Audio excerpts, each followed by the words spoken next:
Bem-vindo ao Leitura de Ouvido, o podcast que transforma linhas em ondas sonoras. Eu sou o Lucas. Eu sou a Dayana. E o episódio de hoje é Claudius Hermann, o capítulo 5 de Noite na Taverna, de Álvares de Azevedo. No ponto alto da ebriedade é a narrativa mais erótica e mais romântica de todo o livro. Nossa, agora você levantou a atenção aí. Vamos ouvir então, boa leitura. Noite na Taverna, de Álvares de Azevedo. Capítulo 5. Claudius Hermann.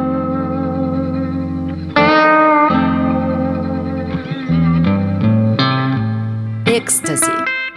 My pulse, as yours, doth temperately keep time and makes us healthful music. It is not madness that I have ordered. Shakespeare.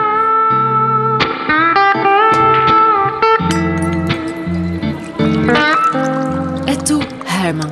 Chegou a tua vez. Um por um evocamos ao cemitério do passado um cadáver. Um por um erguemo-lhes o sudário para mostrar-lhe uma nódoa de sangue. Fala, que chegou tua vez. Cláudio sonha algum soneto ao jeito do Petrarca, alguma auréola de pureza como a dos espíritos puros da Messiada. Disse entre uma fumaça e uma gargalhada, Johann, erguendo a cabeça da mesa. Pois bem, quereis uma história? Eu pudera contá-las como vós, loucuras de noites de orgia. Mas para quê? Fora escárnio Faust ir lembrar a Mefistófeles as horas de perdição que lidou com ele. Sabeis essas minhas nuvens do passado? Leste-lo à farta o livro desbotado e minha existência libertina. Se não lembrasseis, a primeira mulher das ruas pudera contá-lo.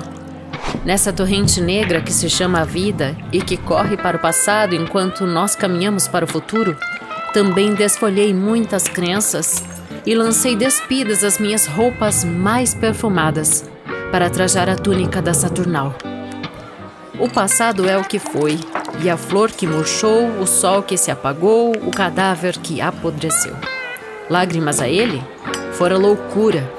Que durma e que durma com suas lembranças negras. Revivam, acordem apenas os miosotes abertos naquele pântano.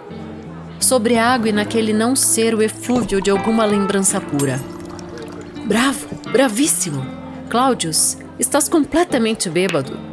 Bof que estás romântico. Silêncio, Bertram. Certo que esta não é uma lenda para inscrever-se após das vossas. Uma dessas coisas que se contém com os cotovelos na toalha vermelha e os lábios borrifados de vinho e saciados de beijos. Mas que importa? Vós todos, que amais o fogo, que vistes um dia correr naquele abismo uma onda de ouro, rodomonhar-lhe no fundo como um mar de esperança que se embate na ressaca do ocaso? Sabeis melhor que vertigem nos tonteia então. Ideais melhor a loucura que nos delira naqueles jogos de milhares de homens, onde fortuna, aspirações, a vida mesma vão-se na rapidez de uma corrida, onde todo esse complexo de misérias e desejos, de crimes e virtudes que se chama a existência, se joga numa parelha de cavalos. Apostei como homem a que não doera empobrecer. O luxo também sacia, e essa é uma saciedade terrível. Para ela nada basta, nem as danças do Oriente, nem as lupercais romanas, nem os incêndios de uma cidade inteira lhe alimentariam a seiva da morte, essa vitalidade do veneno de que fala Byron. Meu lance no turf foi minha fortuna inteira. Eu era rico, muito rico então. Em Londres, ninguém ostentava mais dispendiosas devassidões. Nenhum nababo numa noite desperdiçava somas como eu. O suor de 3 gerações derramava-o eu no leito das perdidas e no chão das minhas orgias. No instante em que as corridas iam começar, em que todos sentiam-se febris de impaciência, um murmúrio correu pelas multidões, um sorriso, e depois eram as frontes que se expandiam, e depois uma mulher passou a cavalo. Visseis lá como eu, no cavalo negro, com as roupas de veludo, as faces vivas, o olhar ardente entre o desdém dos cílios, transluzindo a rainha em todo aquele edema soberbo?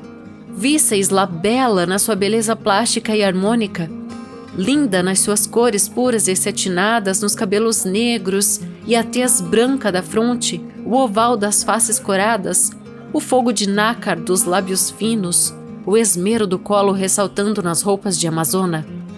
Visseis-la assim, e a fé, senhores, que não havíeis rir de escárnio como rides agora. Romantismo! Deves estar muito ébrio, Claudius, para que nos teus lábios secos de Lovelace a tua insensibilidade de Dom Juan venha a poesia ainda passar-te um beijo. Ride sim, misérrimos, que não compreendeis o que porventura vai de incêndio por aqueles lábios de Lovelace, e como arqueja o amor sob as roupas gotejantes de chuvas de Dom Juan, o libertino. Insano, que nunca sonhastes Lovelace em sua máscara, talvez chorando Clarice Harlowe, pobre anjo, cujas asas brancas ele ia desbotar maldizendo essa fatalidade que fez do amor uma infâmia e um crime. 1000 vezes insanos que nunca sonhastes o espanhol acordando no lupanar, passando a mão pela fronte e rugindo de remorso à saudade, ao lembrar tantas visões alvas do passado. Bravo, bravo! Poesia, poesia, murmurou Bertram. Poesia! Por que pronunciar-lhe à Virgem casta o nome santo como um mistério no lodo escuro da taverna?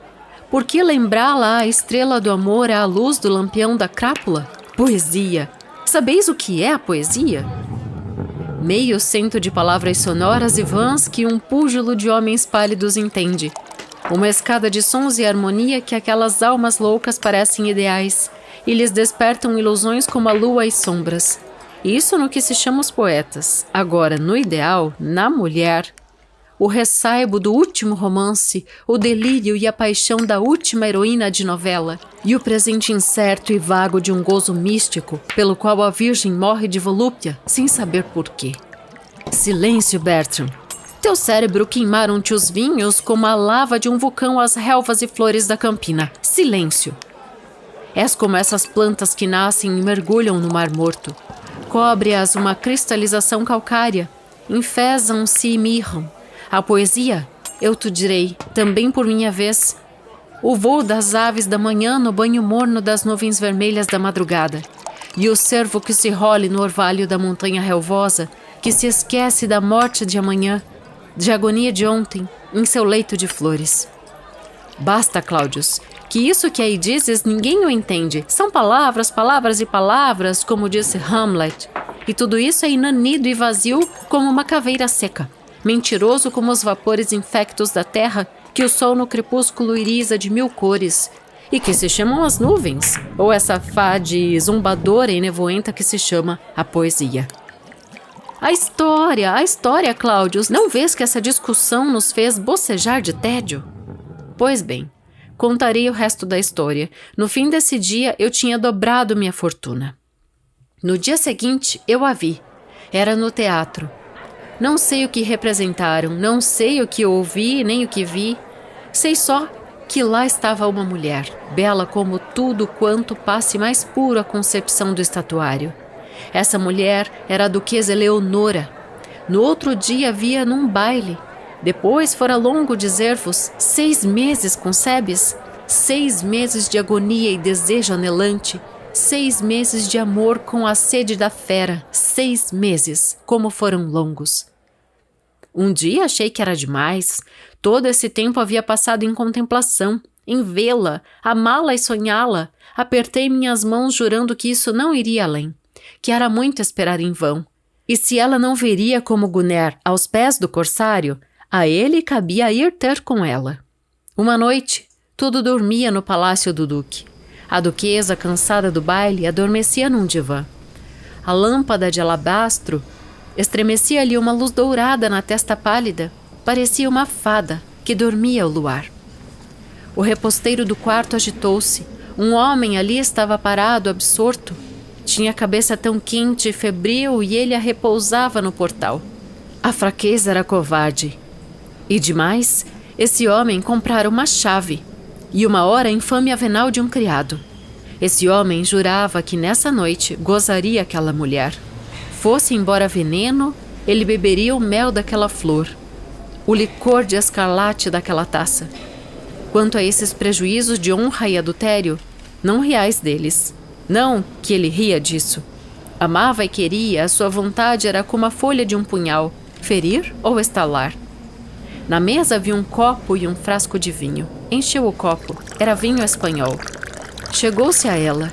Ergueu-a com suas roupas de veludo desatadas, seus cabelos a meio soltos ainda entremeados de pedraria e flores, seus seios meio nus, onde os diamantes brilhavam como gotas de orvalho. Ergueu-a nos braços. Deu-lhe um beijo. Ao calor daquele beijo seminua, ela acordou. Entre os vagos sonhos, se lhe pediu uma ilusão, talvez murmurou: amor! E com olhos entreabertos deixou cair a cabeça e adormeceu de novo. O homem tirou do seio um frasquinho de esmeralda. Levou-o aos lábios entreabertos dela e verteu-lhe algumas gotas que ela absorveu sem senti-las.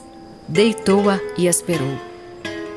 Daí a instantes o sono dela era profundíssimo. A bebida era um narcótico, onde se misturaram algumas gotas daqueles licores excitantes que acordam a febre nas faces e o desejo voluptuoso no seio. O homem estava de joelhos, o seu peito tremia e ele estava pálido como após de uma longa noite sensual. Tudo parecia vacilar-lhe em torno. Ela estava nua. Nem veludo, nem véu leve a encobria. O homem ergueu-se e afastou o cortinado. A lâmpada brilhou com mais força e apagou-se. O homem era Claudius Hermann. Quando me levantei, embucei-me na capa e saí pelas ruas. Queria ter a meu palácio, mas estava tonto como um ébrio. Titubeava e o chão era lúbrico como para quem desmaia. Uma ideia, contudo, me perseguia. Depois daquela mulher, nada houvera mais para mim. Quem uma vez bebeu o suco das uvas purpurinas do paraíso, nunca mais deve inebriar-se do néctar da terra. Quando o mel se esgota-se, o que restava a não ser o suicídio? Uma semana se passou assim. Todas as noites, eu bebia nos lábios adormida um século de gozo. Um mês! O mês em que delirantes iam os bailes do intrudo, em que mais cheia de febre ela adormecia quente com as faces em fogo. Uma noite, era depois de um baile, eu esperei-a na alcova escondido atrás do seu leito. No copo cheio d'água que estava junto à sua cabeceira, derramara as últimas gotas de filtro, quando entrou ela com o duque. Ele era um belo moço. Antes de deixá-la, passou-lhe as duas mãos pelas fontes e deu-lhe um beijo. Embevecido daquele beijo, o anjo pendeu a cabeça no ombro dele. Enlaçou-o com seus braços nus, reluzentes das pulseiras de pedraria. O duque teve sede. Pegou no copo da duquesa e bebeu algumas gotas. Ela tomou-lhe o copo e bebeu o resto. Eu os vi assim. Aquele esposo ainda tão moço, aquela mulher, e tão bela, de tez ainda virgem, e apertei o punhal. Virás hoje, Mafil? Disse ela. Sim, minha alma. Um beijo sussurrou e afagou as duas almas, e eu na sombra sorri, porque sabia que ele não havia de vir. Ele saiu, ela começou a despir-se. Eu lhe as vi uma por uma caírem as roupas brilhantes, as flores e as joias, desatarem-se-lhe as tranças luzidias e negras, e depois aparecia no véu branco do roupão transparente como as estátuas de ninfas, a meio nuas, como as formas desenhadas pela túnica repassada de água de banho. O que vi foi o que sonharei muito, o que vós todos, pobres insanos, idealizastes um dia como a visão dos amores sobre o corpo da vendida. Eram os seios níveos e veiados de azul, trêmulos de desejo, a cabeça perdida entre a chuva de cabelos negros, os lábios arquejantes, o corpo todo palpitante. Era a languidez do desalinho quando o corpo da beleza mais se enche de beleza. É como uma rosa que abre molhada de sereno, mais se expande, mais patenteia suas cores. O narcótico era fortíssimo. Uma sofreguidão febril lhe abria os beiços, extenuada e lânguida, caída no leito, com as pálpebras pálidas, os braços soltos e sem força, parecia beijar uma sombra. Ergui-a do leito, carreguei-a com suas roupas diáfanas, Suas formas cetinosas, os cabelos soltos, úmidos ainda de perfume, seus seios ainda quentes. Corri com ela pelos corredores desertos, passei pelo pátio. A última porta estava cerrada, abria. Na rua estava um carro de viagem. Os cavalos nitriam e escumavam de impaciência. Entrei com ela dentro do carro. Partimos.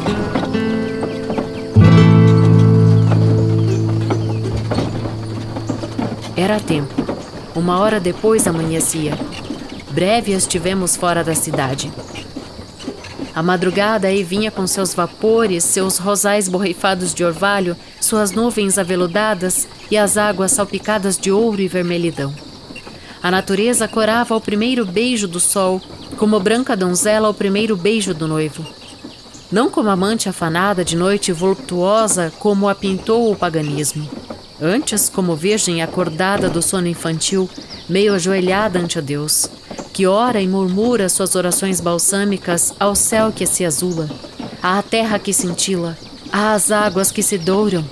Essa madrugada baixava a terra com o bafo de Deus, e entre aquela luz e aquele ar fresco a duquesa dormia, pálida como os sonos daquelas criaturas místicas das iluminuras da Idade Média, bela como a Vênus dormida do Ticiano e voluptuosa como uma das Amálias do Veroneso. Beijei-a. Eu sentia a vida que se me evaporava nos seus lábios. Ela sobressaltou-se, entreabriu os olhos, mas o peso do sono ainda a acabrunhava e as pálpebras descoradas se fecharam. A carruagem corria sempre. O sol estava a prumo no céu. Era meio-dia. O calor abafava. Pela fronte, pelas faces, pelo colo da duquesa, rolavam gotas de suor como aljófares de um colar roto. Paramos numa estalagem. Lancei-lhe sobre a face um véu. Tomei-a nos meus braços e levei-a a um aposento. Ela devia ser muito bela assim. Os criados paravam nos corredores. Era assombro de tanta beleza. Mais ainda que curiosidade indiscreta. A dona da casa chegou-se a mim. Senhor, vossa esposa ou irmã, que quer que ela seja, de certo precisará de uma criada que a sirva. Deixai-me, ela dorme. Foi essa a minha única resposta. Deitei-a no leito, corri os cortinados, cerrei as janelas para que a luz lhe não turbasse o sono.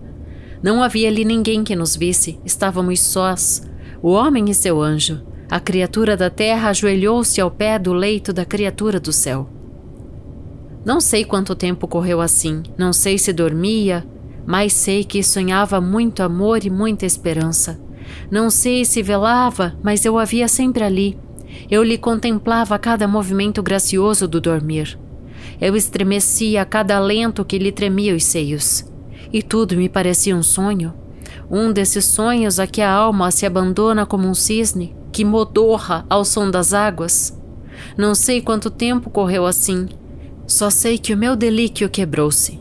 A duquesa estava sentada sobre o leito, com os braços nus, afastava as ondas do cabelo solto que lhe cobria o rosto e o colo. É um sonho? Murmurou. Onde estou eu? Quem é esse homem encostado em meu leito? O homem não respondeu.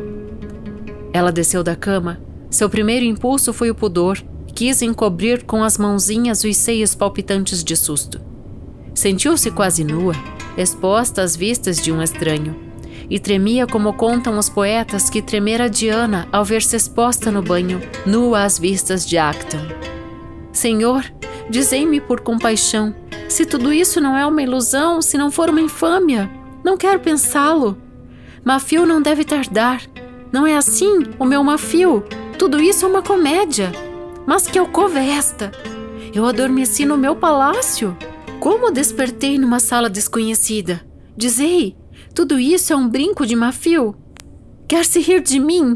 Mas vede, eu tremo, tenho medo. O homem não respondia. Tinha os olhos afitos naquela forma divina. Seria a estátua da paixão na palidez, no olhar imóvel, nos lábios sedentos, se o arfar do peito não lhe denunciasse a vida. Ela ajoelhou-se.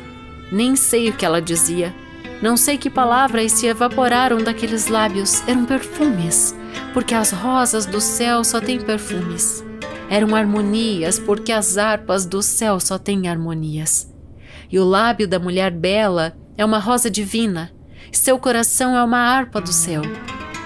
Eu a escutava, mas não a entendia. Sentia só que aquelas falas eram muito doces, que aquela voz tinha um talismã irresistível para minha alma, porque só nos meus sonhos de infante, que se ilude de amores, uma voz assim me passara.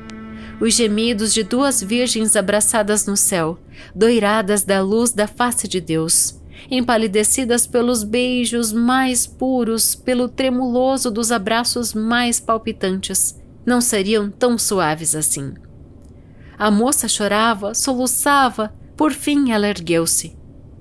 Eu a vi correr à janela e, a abri-la, tomei-a pelas mãos. Pois bem, disse ela, eu gritarei. Se não for um deserto, se alguém passar por aqui, talvez me acudam. Socorro! Eu tapei-lhe a boca com as mãos.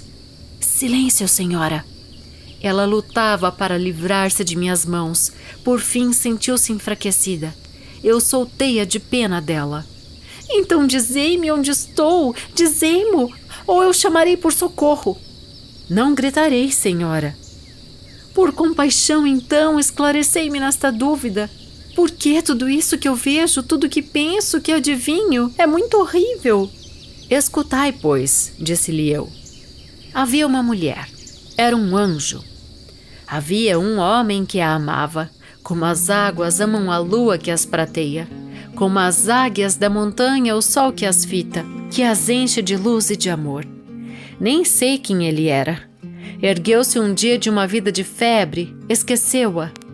E esqueceu o passado, diante de uns olhos transparentes de mulher, as manchas de sua história numa aurora de gozos, onde se lhe desenhava a sombra desse anjo. Escutai, não o amaldiçoeis. Esse homem tinha muita infâmia no passado. Profanara sua mocidade, prostituíra, como a borboleta de ouro, a sua geração lançando-a no lodo. Frios, sem crenças, sem esperanças, abafaram uma por uma suas ilusões, como a infanticida seus filhos. Deus o tinha amaldiçoado, talvez, ou ele mesmo se amaldiçoara. Esquecera que era homem e tinha no seu peito harmonias santas como as do poeta. Ele as esquecera, e elas dormiam-lhe no mistério como os sorrisos nas cordas de uma guitarra abandonada. Esquecera que a natureza era bela e muito bela, que o leito das flores da noite era recendente, que a lua era a lâmpada dos amores, as aragens do vale, os perfumes do poeta no seu noivado com os anjos, e que a aurora tinha eflúvios frescos. E com suas nuvens virginais, suas folhas molhadas de orvalho, suas águas nevoentas, tinha encantos que só as almas puras entendem. Tudo isso enjeitou, esqueceu, para só lembrar a furto e com escárnio nas horas suarentas da devassidão. Ele era muito infame. Mas tudo isso não me diz quem sois vós, nem por que estou aqui? Escutai. O libertino amou, pois, o anjo. Voltou o rosto ao passado. Despiu-se dele como de um manto impuro. Retemperou-se no fogo do sentimento. Apurou-se na virgindade daquela visão.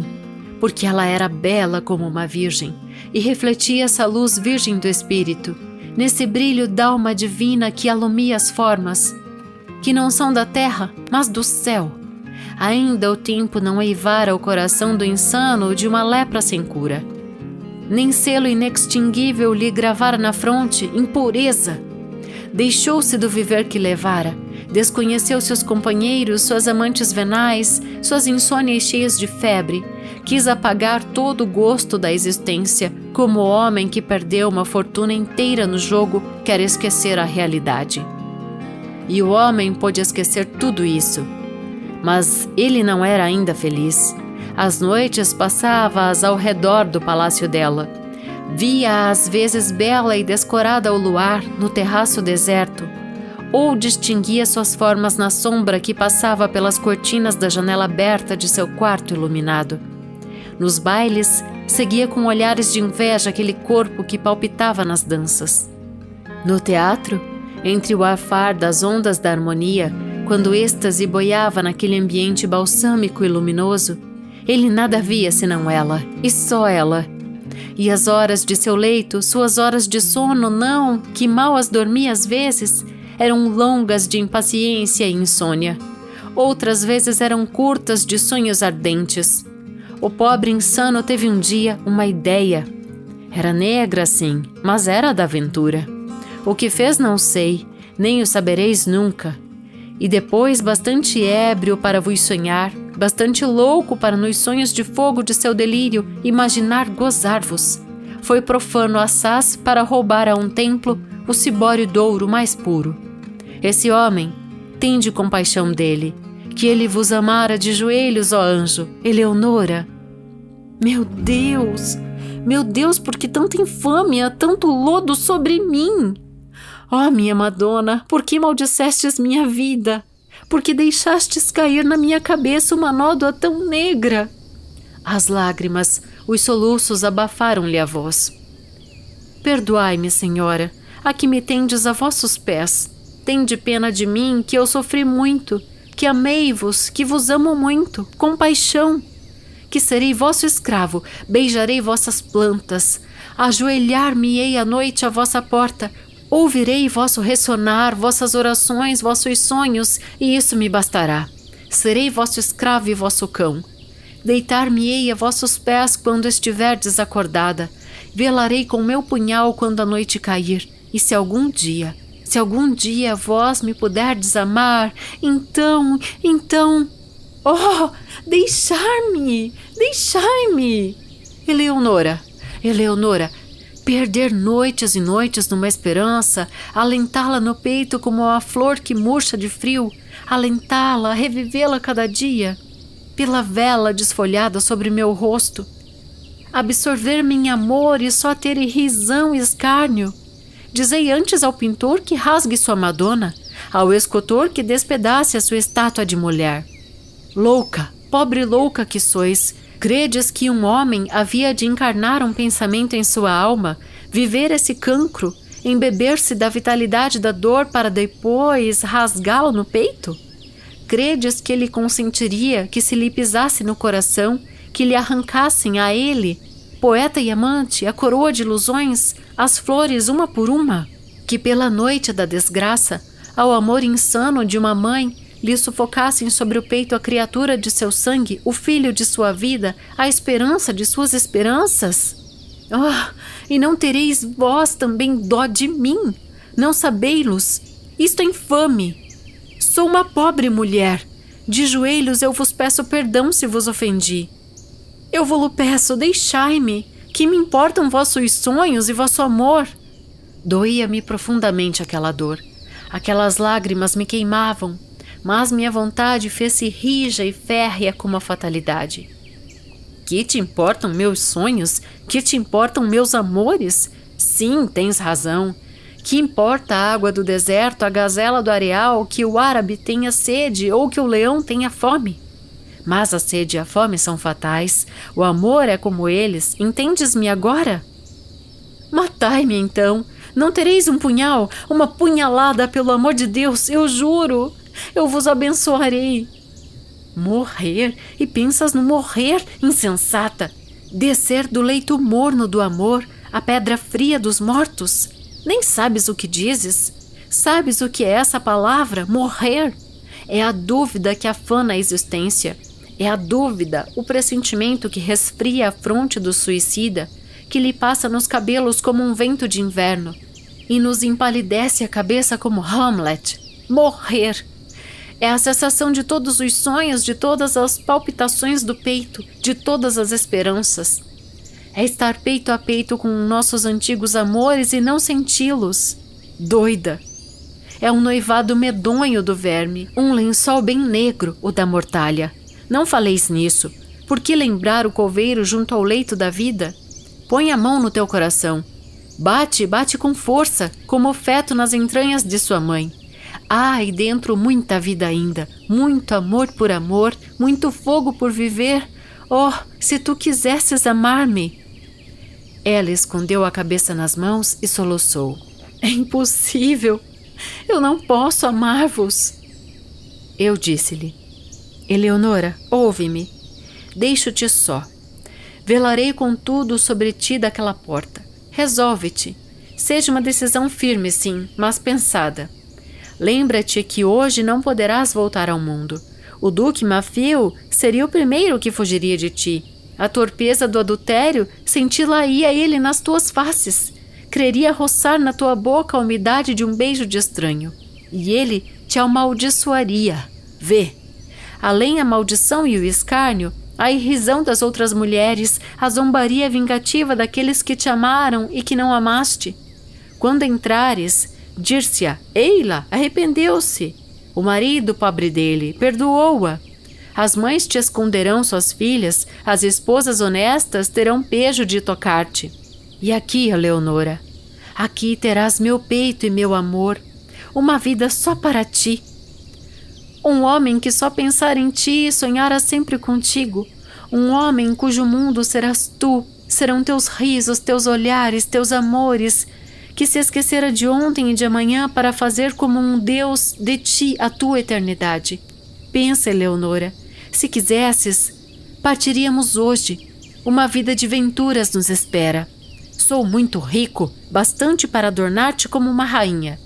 Correremos à Europa, iremos ver a França com seu luxo, a Espanha, onde o clima convida ao amor, onde as tardes se embalsamam nos laranjais em flor, onde as campinas se aveludam e se matizam de mil flores. Iremos à Itália, tua pátria, e no teu céu azul, nas tuas noites límpidas, nos teus crepúsculos suavíssimos, viver de novo ao sol meridional. Se quiseres. Se não, seria horrível. Não sei o que aconteceria, mas quem entrasse neste quarto levaria os pés ensopados de sangue. Saí. 2 horas depois, voltei. Pensaste, Eleonora? Ela não respondeu. Estava deitada com o rosto entre as mãos. A minha voz ergueu-se. Havia um papel molhado de suas lágrimas sobre o leito. Estendi a mão para tomá-lo. Ela entregou-me-o. Eram uns versos meus. Olhei para a mesa, minha carteira de viagem que eu trouxera do carro estava aberta. Os papéis eram revoltos, os versos eram estes. Cláudius tirou do bolso um papel amarelado e amarrotado, atirou-o na mesa. Johann leu. Não me odeies, mulher, se no passado nódo a sombria desbotou minha vida. No vício ardente requeimado os lábios e de tudo descri com fronte erguida.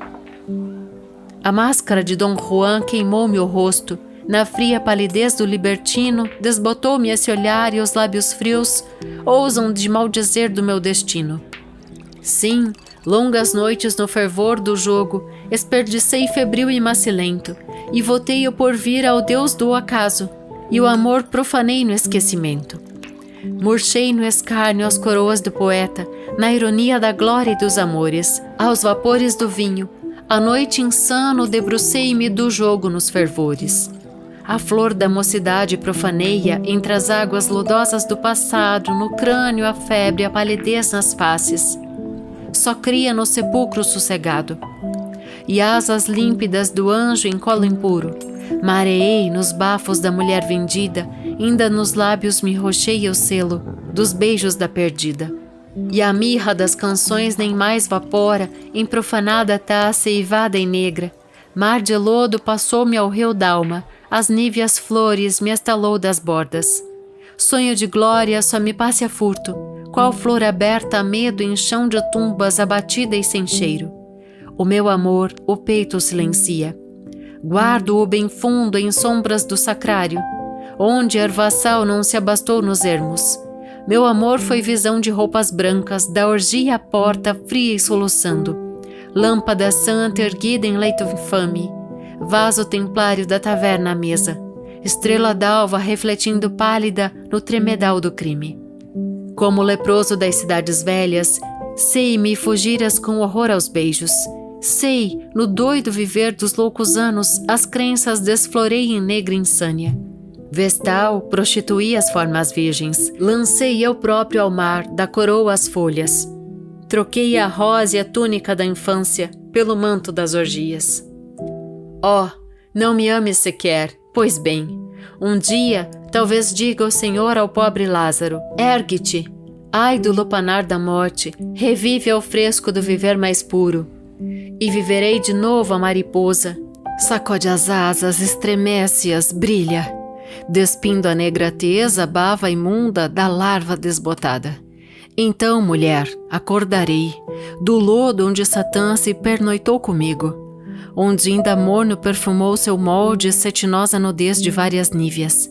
E a loira meretriz nos seios brancos deitou-me a fronte lívida, na insônia quedou-me a febre da volúpia a sede, sobre os beijos vendidos. E então acordarei ao sol mais puro, cheirosa a fronte às auras da esperança. Lavarei-me na fé nas águas do ouro, de Madalena em lágrimas e ao anjo talvez que Deus me dê, curvado e mudo, nos eflúvios do amor libar um beijo, morrer nos lábios dele. Ela calou-se, chorava e gemia. Acerquei-me dela, ajoelhei-me como ante a Deus. Eleonora, sim ou não? Ela voltou o rosto para o outro lado, quis falar, interrompia-se a cada sílaba. Esperai, deixai que ore um pouco, a Madonna talvez me perdoe. Esperava eu sempre. Ela ajoelhou-se. Agora, disse ela, erguendo-se e estendendo-me a sua mão. Então, irei contigo. E desmaiou. Aqui parou a história de Claudius Hermann. Ele abaixou a cabeça na mesa, não falou mais. Dormes, Claudius? Por Deus! Ou está bêbado, ou... Era Arquibaldi que o interpelava, sacudia-o a toda força. Claudius levantou um pouco a cabeça, estava macilento, tinha os olhos fundos numa sombra negra. Deixai-me, amaldiçoados! Deixai-me pelo céu ou pelo inferno! Não vedes que tenho sono? Sono e muito sono? E a história! Bradou Solfieri. E a duquesa Eleonora? Perguntou Arquibaldi. É verdade a história. Parece-me que ouvidei tudo isso. Parece que foi um sonho. E a duquesa? A duquesa? Parece-me que ouvi esse nome alguma vez com os diabos. Que me importa? Aí quis prosseguir, mas uma força invencível o prendia. A duquesa! É verdade! Mas como esqueci tudo isso que não me lembro? Tirai-me da cabeça esse peso. Bofe que encheram-me o crânio de chumbo derretido, e ele batia na cabeça macilenta como um médico no peito do agonizante para encontrar um eco de vida. Então... gargalhou alguém que tinha ficado estranho à conversa. Arnold, cala-te! Cala-te antes, Solfieri. Eu contarei o fim da história. Era Arnold, o louro, que acordava. Escutai-vos todos, disse. Um dia, Claudius entrou em casa. Encontrou o leito ensopado de sangue, e num recanto escuro da alcova um doido abraçado com um cadáver. O cadáver era o de Eleonora. O doido? Nem o pudereis conhecer tanta agonia o desfigurara. Era uma cabeça hirta e desgrenhada, uma tez esverdeada, uns olhos fundos e baços, onde o lume da insônia cintilava a furto, como a emanação luminosa dos pauís entre as trevas. Mas ele o conheceu. Era o Duque Mafio. Cláudio soltou uma gargalhada. Era sombria como a insânia, fria como a espada do anjo das trevas. Caiu ao chão, lívido e suarento como a agonia, inteiriçado como a morte. Estava ébrio como o defunto patriarca Noé, o primeiro amante da vinha, virgem desconhecida até então, e hoje prostituta de todas as bocas, ébrio como Noé, o primeiro borracho de que reza a história.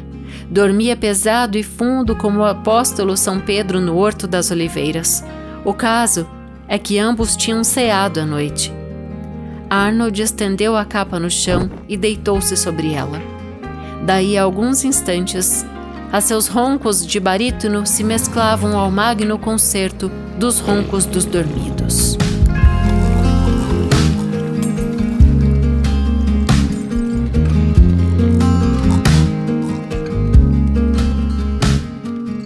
E esse foi Claudius Hermann, o capítulo 5 de Noite na Taverna de Álvares de Azevedo.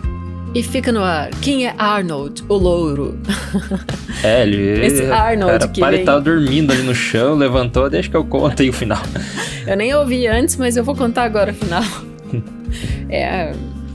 Dá pra ver que a gente tá se aproximando, bom, não sei, né? Mas meio que por um fim de noite, né? Sim. Eles estão todos ali meio injuriados já. A essa altura, eles já beberam tanto, já estão tão loucos que é ali uma confraria de Dom Juans, né? Todos já contando suas histórias de amor e de morte, né? Que é a característica desse livro. E eles estão mas tão bêbados já, que até quando esse conto começa, ele me faz perder um pouco a paciência. Por quê? Porque assim, tem muita filosofia de bêbado no começo, vou dizer isso entre aspas, sabe? Tem um pouco mais, nos outros também tem, né? Mas aqui é um pouco mais extenso, você pode até ter percebido que foi um episódio um pouco maior ali, uns 40 minutos de conto, né? Do capítulo. É um pouquinho menor do que os outros. Lembrando que a gente tá fazendo o livro inteiro, né, de Noite na Taverna, então se você não ouviu os episódios anteriores, a gente sugere pra você agora que você chegou nas notas de rodapé, termina de ouvir esse, né, vai até o final, mas daí você volta no capítulo 1 ali que a gente fez e vai em sequência, que daí você acompanha o livro todo aqui com a gente. Isso, começamos essa jornada no finalzinho de janeiro e vamos encerrar em 8 de março com uma história que desfecha a história. Mas o que eu quero dizer é que tem muita conversa na taverna antes de começar propriamente a história de Claudius Hermann. Eu elenco assim, além dessa filosofia de bêbado, tem um pouco de análise de comportamento, né? Tem as tentativas de um conceito de poesia. Eles discutem a poesia, né? E daí você tá deixando a gente tá quase dormindo aqui com essa história, volta pra história. Mas por quê? Porque o Claudius Hermann, a gente vai entender, ele é um maldito poeta, né? Maldito mesmo, porque no final ali, quando a Eleonora abre a carteira dele, aí vou abrir uma questão aqui. Quer descobrir tudo sobre um homem? Olha sua carteira. Tá bom. Dizem que sobre uma mulher olha sua bolsa, né? Minha vai ser as borboletinhas, assim, igual nos desenhos. Ai, que bonitinho.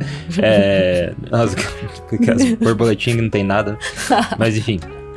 Só usa Pix hoje, né? Cartão de crédito, dinheiro de plástico.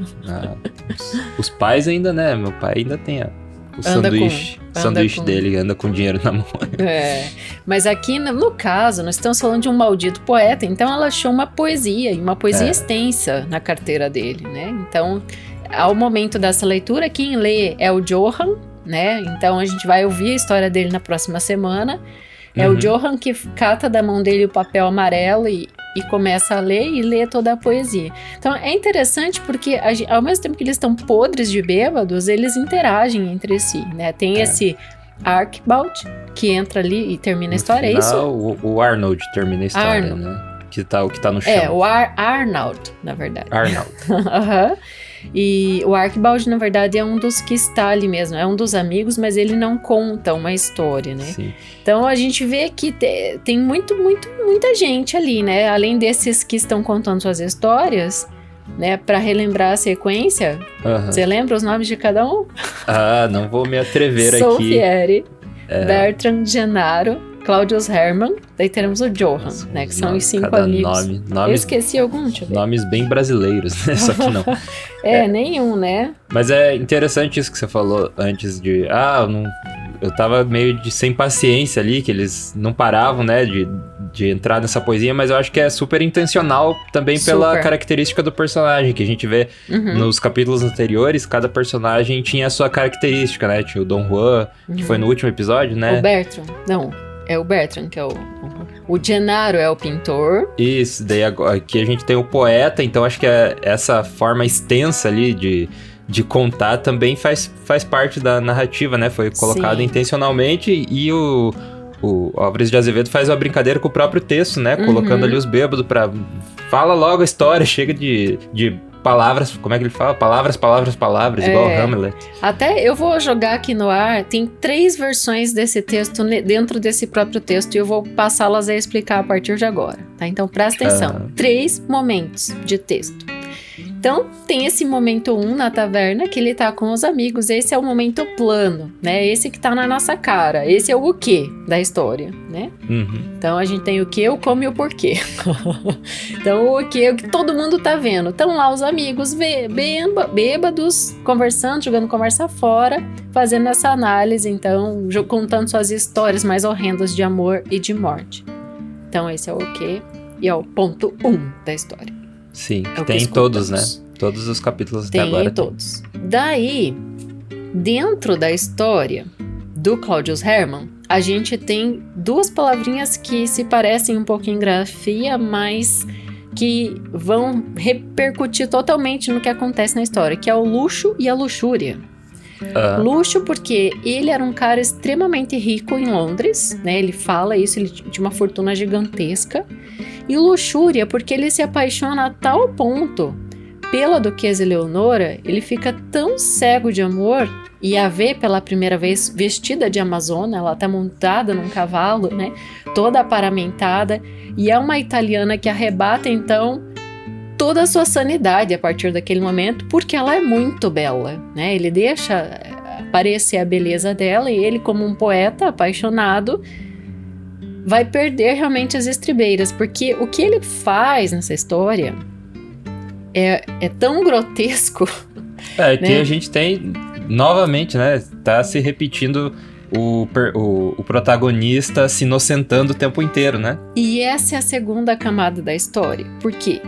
Segunda história dentro da história. Depois que ele rapta ela e vai contar pra ela a história, então observa esse movimento, que quando ele vai contar a história pros amigos, que é a primeira camada, é o quê? Acompanha o raciocínio, Lucas, não fica com essa cara. Você que tá aí de casa. No momento mais cruel da narrativa, quando ele vai falar: eu dei um narcótico fortíssimo pra ela, arranquei a roupa dessa mulher e gozei por séculos. Ele fala mais ou menos isso, né? Então, ou seja, ele estupra a Eleonora. E ele faz isso durante 1 mês. Quando ele vai contar isso, ele narra em terceira pessoa. Existia um homem que fez isso e isso porque estava apaixonado. Então, existe uma Quando ele tá contando a história pra ela lá no final. Primeiro, essa já é a segunda camada. Então, pros amigos, ele já narra em terceira pessoa. Quando ele vai contar a história pra ela, quando ele a rapta e estão lá então naquela hospedaria, ele usa de novo dessa artimanha de jogar a narrativa para uma terceira pessoa, né? Então ele fala de um homem que se apaixonou novamente. Coincidentemente é igual a história dele. Né, e daí a gente tem essa segunda versão do texto, né, justificada por ele, e ele tem um momento bem reles, assim, que ele pede perdão a ela por tudo que ele fez, mas ao mesmo tempo ele termina dando uma... qual que é o termo que eu quero dizer? Uma pancada na mulher, porque ele fala: você tá perdida mesmo, o teu marido não quer mais saber de você, porque para a sociedade você já traiu, você fugiu com outro homem, né? Então, se alguém chegar aqui e você não quiser ficar comigo, vai ter os pés banhados em sangue. Então ele ameaça ela de morte, de fato, né? Mas tudo isso contado numa narrativa... leve pro lado dele, né? Então, e até em vários momentos, quando ele tá ali conversando com ela, ele joga a situação até como se ela fosse a malvada. Justo. Né? Como você tá falando isso? Como que você tá falando que quer morrer e não sei o que? E aqui eu, inclusive, costuro isso aqui pros nossos apoiadores, né? Nesse arquivo que a gente envia, que assim como conduziram seus amigos, a desculpa de Claudius por seu desvio do comportamento está em agentes externos, né? Para além das suas forças, né? Então, tá no próprio contexto do byronismo, que é inerente a essa produção, que foi publicada em 1855. Sim. Vamos abrir um parênteses aí, se tem jovens nos ouvindo, né?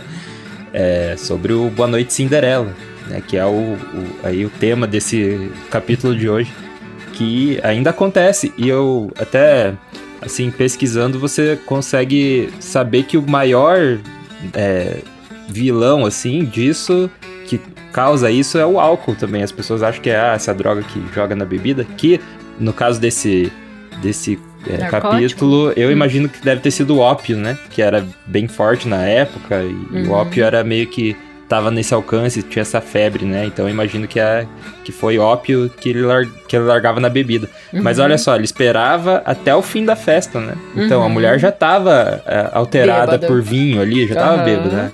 Pra daí ele jogar mais isso já altera o poder de decisão, né? Sistema nervoso central. Sim, e daí ele jogava mais o narcótico, né? Pra fazer ela daí dormir, né? Fazer ela ficar apagada.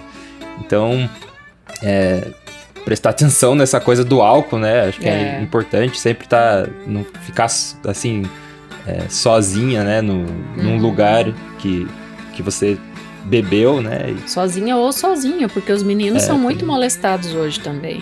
Inclusive por outros homens, né? A gente tem outra veia abrindo aí.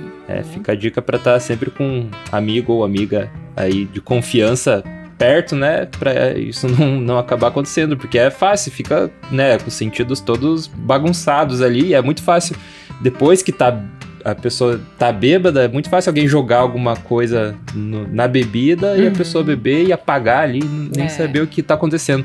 Inclusive, eu tava, coincidentemente, pesquisando sobre o Bill Cosby, né? O comediante que tá sendo acusado, faz tempo já que ele é acusado, muitas instâncias de estupro, né? Desde o comecinho da carreira dele, e daí isso caiu, assim, como uma bomba faz uns 10 anos. E era isso que ele fazia. Nossa. Ele jogava narcóticos na bebida. Jogava na bebida, assim, das suas vítimas. Nossa, terrível. Não, e um estupro desse, né? Então, a moça era casada com um marquês também, um duque, enfim, e ele selou o destino dela quando ele a rapta, né? Então é bem interessante essa explicação que você traz, e fica um alerta mesmo para a juventude de hoje, né? Porque isso aqui é um texto do século XIX, mas hoje acontecem coisas também muito terríveis, né? Existe muito mais alcance hoje, muito mais conhecimento e substâncias disponíveis. E acesso à droga muito mais fácil, né? Então fica o alerta aqui, né, nessa nota de rodapé. E eu vou falar da terceira camada, que é quando a moça lê. Ela pega o poema e lê, e daí então o Johan lê a poesia pra gente no texto. Então daí a gente tem uma versão bonita, bem trabalhada, com as palavras do poeta, né? Mas eu separei uma estrofe propriamente aqui, quando ele fala: a máscara de Dom Juan queimou-me o rosto, na fria palidez do libertino. Desbotou-me esse olhar, e os lábios frios ousam de maldizer do meu destino. Então aqui ele realmente confessa o quão perdido de amor ele estava, né? Ele se convenceu de que ele era um conquistador, né? Com o Dom Juan, enfim, destruiu com tudo e usou de sangue frio também para fazer isso, e acabou como acabou. E a gente só conhece o fim da história com o Arnold. Arnold. O Arnold, que conta aqui pra gente, né? Mas então é isso, né? E ao mesmo ponto, assim, eu avalio que ao momento em que eles ficam jogando conversa fora, filosofam, falam de poesia, também é um conto onde a gente tem brilhantemente, assim, descrito muitas analogias artísticas e míticas, né? Então, de novo, demonstra o quão o autor estudou, né? Era lido, era entendido. Sim. E Shakespeare, ele vem aparecendo bastante, né? Nos últimos momentos, aqui nas últimas narrativas. E é com Shakespeare que a gente vai ter o desfecho do livro. Só vou jogar isso no ar. Legal. A gente tá caminhando, já passamos da metade, né? Não, a gente tá na reta final, Lucas. Finalzinho, tem mais 2 capítulos. Porque Johan é bem curtinho, é um conto zastraz, e daí a gente tem o último beijo de amor, que é o desfecho do livro, que vai ser no dia 8 de março. Então a gente tá quase encerrando esse momento de Noite na Taverna, e a gente tá feliz, né, de estar concluindo o livro dessa forma, né? Concluindo. Deixa aí na caixinha de perguntas do Spotify, ou agora também nos comentários do YouTube, né? Deixa aí a sua opinião, visão, ponto de vista sobre a nossa série aqui do Noite na Taverna. E a gente está com um apoiador novo, né? Inclusive aqui no Leitura de Ouvido. Então, se você quer ser um dos nossos apoiadores, atualmente a única forma de financiar o podcast aqui é pelos apoios, né? Que a gente tem. Então, é muito importante o seu apoio aqui. Para fazer isso, você entra em apoia.se/leitura de ouvido ou envia um pix para leituradeouvido@gmail.com. Essa é a chave.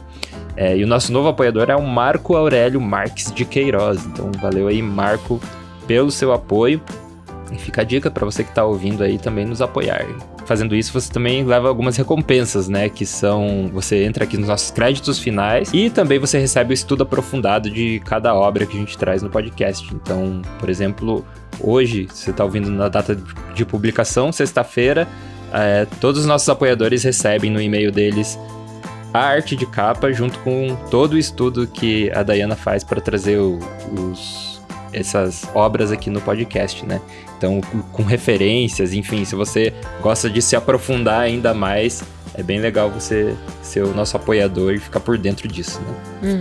Uhum. E os nossos apoiadores são eles: Adalberto Machado Santos, Aguinaldo Ângelo Silveira Rebouças, Alberto Alpiri, Ana Cláudia Chaguri Lopes, Ana Novaes, Augusto Marques Ramos, Bruna Foltz Coutinho, Bruno Guedes com o Grupo Danco, Cláudia Lubi, Cristiana Castanho Ferraz, Daniela Caroline de Camargo Veríssimo, Eduarda Quartim, Elaine Vieira Ferreira, Fabiana Maria Landiva, Felipe Cronato, Fred Teixeira Trivelato, Isabel Araújo Alves, Jaqueline Conte, Kelly Torquato, Lina Soares, Maísa Silva Nogueira, Marco Aurélio Marques de Queiroz, Marcos Vinícius, Maria Lúcia Rick Bard, Mauro Catarino Vieira da Luz, Matheus Simão Brum, Mônica Tocárnia, Nariel Arruda Borba, Paulo José Pereira de Rezende, Paulo Moura, Harmona Frais Yachitsky, Sérgio Juarez Rico da Luz, Silvana Silva, Valéria Batista Pereira, Wagner Lúcia Alves e Zenilda Ribeiro da Silva. Obrigado aí, apoiadores do Leitura de Ouvido. Mais uma vez, se você quer nos apoiar, é em apoia.se/leitura de ouvido ou pela chave Pix leituradeouvido@gmail.com. E segue a gente lá no Instagram também, @leitura de ouvido, e agora no YouTube, todos os episódios. Explica isso direitinho. Então a gente tá... o YouTube abriu uma nova forma de você colocar podcast lá. Então, assim como o nosso podcast tá na Apple Music, na Apple Podcasts, Amazon né? Music. Na Amazon Music, enfim, na Deezer, Spotify aqui, né? A gente também tá no YouTube. Então o YouTube abriu pra gente vincular o podcast ao YouTube. Então toda publicação de episódio, a gente... dá o publicar, vai direto pro YouTube automaticamente. Isso vai acontecer com os novos e a gente programou os antigos, desde o pilotinho. Então. O episódio 1, a queda da casa de Usher, começou a entrar no meio da semana, né? Daí entrou o espelho, que foi o conto 2, entrou a coxa de retalhos, que foi o 3. Então isso tá acontecendo lá no nosso canal, tá entrando um episódio por dia, começando lá do primeirinho, né? E além dos novos aqui que a gente vai publicando toda sexta-feira. Então, de repente, se você não ouviu os antigos lá, né, você vai se assustar um pouco, porque a qualidade é diferente, o formato do Leitura de Ouvido foi evoluindo, né, para o que chegou até hoje. Não só o formato, como a própria qualidade, a partir do momento que a gente teve apoio também, né, Lucas? Porque melhora a qualidade a partir do momento que a gente também tem um suporte, né? E lá, mas apesar disso, lá tem muitos textos legais, né? Os primeiros que a gente fez, a gente quer trazer de volta, inclusive vários. Então é muito legal. Você vai ver textos bem clássicos lá da literatura, né? E a gente vai voltar lá porque a gente quer que as pessoas, mais e mais pessoas, conheçam Leitura de Ouvido, né? E o YouTube é um meio bem legal de compartilhar também. Então siga compartilhando no WhatsApp, que é um dos canais que o pessoal mais gosta também. Isso aí. Eu quero falar uma coisa. Que eu ainda estou recebendo parabenizações pelo nosso novo bebê que não existe mais no reino da terra, só no reino dos céus. Você quer falar mais alguma coisa? Eu só quero dizer que a gente teve um abortamento espontâneo. Infelizmente, a gente não vai ter bebezinho nos braços. Mas a nossa filha, que eu acho que...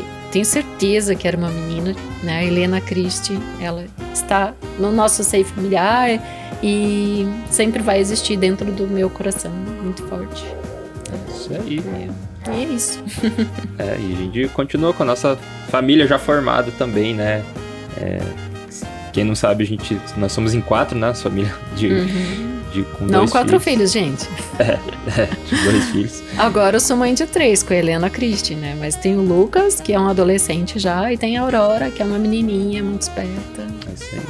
E agora tem a Helena Christie no reino dos céus.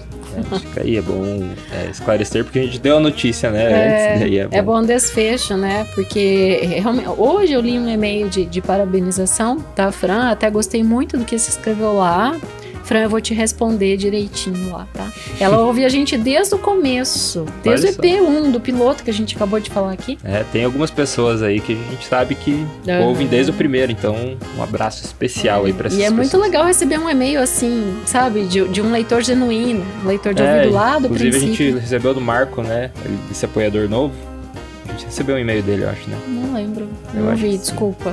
Só tá com você tem que me encaminhar. Mas enfim, a gente fica feliz com os e-mails também. É verdade. Obrigada, gente. Isso aí, a gente vê na próxima leitura. Direção e narração, Dayana Pasquim. Edição, artes de capa e trilha sonora de abertura, de Lucas Piasecki. Produção, Roca Studios.